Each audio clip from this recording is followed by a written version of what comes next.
waiting for our ride. You said we just walked out. As you go through it, for the investors in the room, that functionality is available. So that laptop will be dialed into the Zoom meeting. If there is someone, Amaka, I don't know. I know you guys have been working on the event. And we'll continue to push to see if any other investors confirm through the course of tomorrow. For tomorrow, they did the questions from the last meeting had been answered. Is that correct? Yes. So new ones will come tomorrow, and we should be ready. Yes. But I'm sure that the questions around the exchange rate will still be there, especially with the recent developments.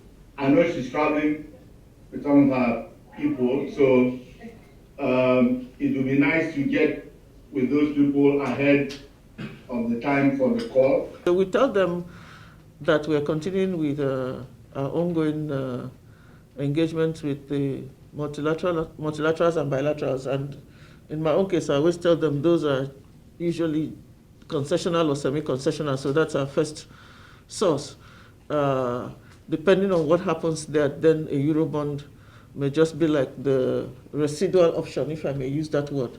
But they go on and change the language and put the Eurobond first, because that's what they're selling. That's the news they're selling to the financial markets. And we are intentional tomorrow about, getting back on those questions. So we seem to be keeping our commitment. Yeah. With respect to the budget, you're right. We have presented from that location. So it's just been a little bit tricky to organize. So this is the agenda. This was the agenda. We agreed today, this night, how we proceed, and then we'll communicate with the minister exactly time to speak, and then the links. We have the links now. Okay. So we'll just make sure that the CBN gets this document, and that we also send it across to DG Budget. But the whole working group and the DMO has that. So it summarized, a lot of these questions kept coming, so it kind of summarizes all the key things that were important for investors. Given the comments that has been made in terms of maybe some that were not addressed fully during the meetings, we can highlight those ones in red, because we do have it. We can highlight those ones in red, but then we'll kind of just encourage the team to go through the questions. There are quite a lot, so I don't want to go through it individually, but we categorize them by sections, unless you want us to go through the main ones. Then on the budget, they talked about what's even going to be because we didn't have the actual figures. We didn't have the actual to date like we had for the other years.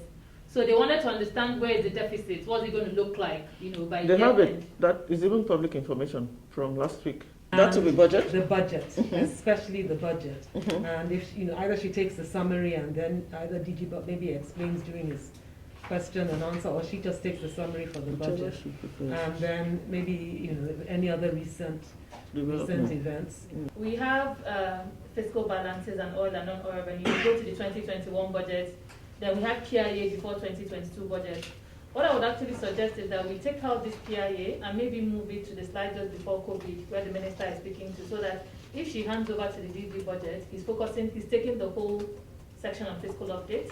As well as actual for 2021, so we'll let him speak to that one. Yeah. CBN, I think they have a lot to say on that's the message they sell, so I think it's good for us. If you can give us the language, we would also WhatsApp that to the minister, and we would, of course, keep using that language. So let's keep that in mind.